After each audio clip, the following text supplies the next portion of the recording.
4 years ago, I met Thomas for the first time, and Thomas asked me, as an architect who is also painting, he asked me to try to work together. He has a studio, and he liked my prints a lot, so we decided to give it a try, and I went with some lino plates to his gallery, to his studio, and I made some prints there, and he painted. In the beginning he just painted over it and next to it, and then we started really to collaborate, and we decided to make up stories also. So I printed parts of my, let's say, parts of the Berliner Manor, like the heads, only the heads on top of each other, and then Thomas made other painting strokes, color strokes and drippings, and it became a real good painting. And after that we decided to use the girl with the fish in her arms, and Thomas made a lighthouse next to it, and it became suddenly a totally surrealistic painting with some graphic elements in it. And we did it for a couple of months, and it really changed after 2-3 months, and it became more like stories. We really made up stories together. And then suddenly the space he owned for his architect bureau was empty, and Thomas decided to use that as a place to show what we have been doing. So that was nice, and it became a real gallery.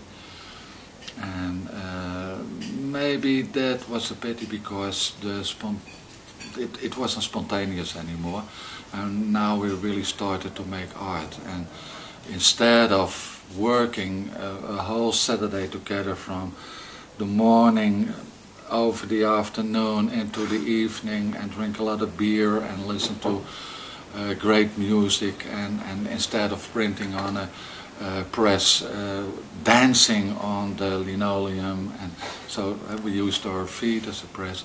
That was so nice and so inspiring and so different from what we used to do, that it really was nice. And but it changed. It changed a bit, but it stayed okay. But it was more art. It became more art. And then we had the show, and it was a big party, and we had beautiful titles over the works. And a lot of people showed up, and from the Netherlands people came, and it was really great. And after that we also did a show in The Hague at the Riele Gallery. The first show was in Doris-Berlin. The last show was in Doris-Berlin. The gallery existed for about 2.5 years. And a lot of people had shows there, and every opening was a big party, and there were really wonderful shows. It's for us it's legendary and great. And then the space was empty. Everybody moved his stuff out of the gallery. It was empty, and we had the idea to make another show, a last show, to say farewell to the gallery. And so we made the Doris-Berlin, Könings, Thomas Hillig show revisited, and for a last time to say goodbye to the space, and that was really nice. So I know you as a really black and white artist, yeah. And now there's quite some colorful stuff hanging on the walls. Yeah. That must have been a tremendous change in your mind. Yeah. What can I say? It's in the beginning, already in the beginning, Thomas mixed red and blue and yellow, and I think Thomas once said that Mondrian is one of his favorites. Mm-hmm. We also made a piece that reminds of a piece of Mondrian in the Gemeentemuseum in The Hague. And he really wanted to do something like that and using those colors. And already from the start it was,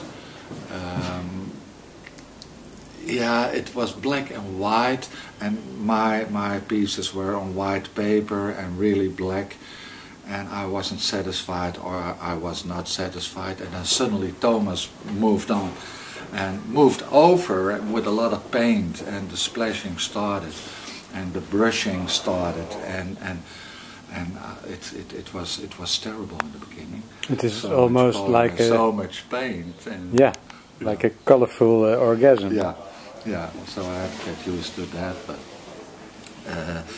especially when we started to make up things and doing the pieces that were more with a story in it, then I really started to like it. Those were the most wonderful pieces. Like the totem was wonderful, and the piece with the girl and the lighthouse, and we made a lot of.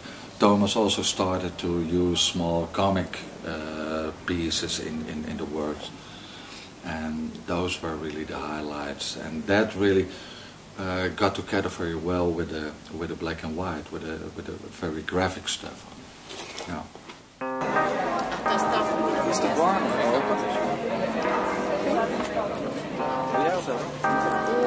Wijn.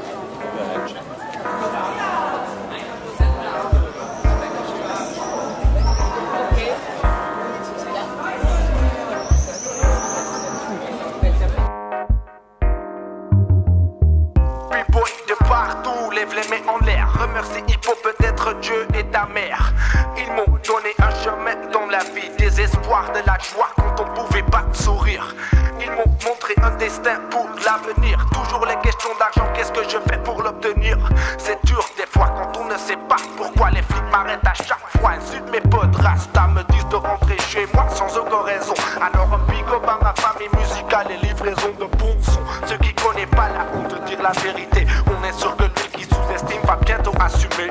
L'année est 2007 et on est toujours dans le même climat. On fait plus confiance à cet état, j'en ai marre de tout ça. La politique s'agit de rien et on a quoi? Une vraie joie, je crois pas, je vois la cité qui brûle. Fire blazing wildly through our minds. The city's burning,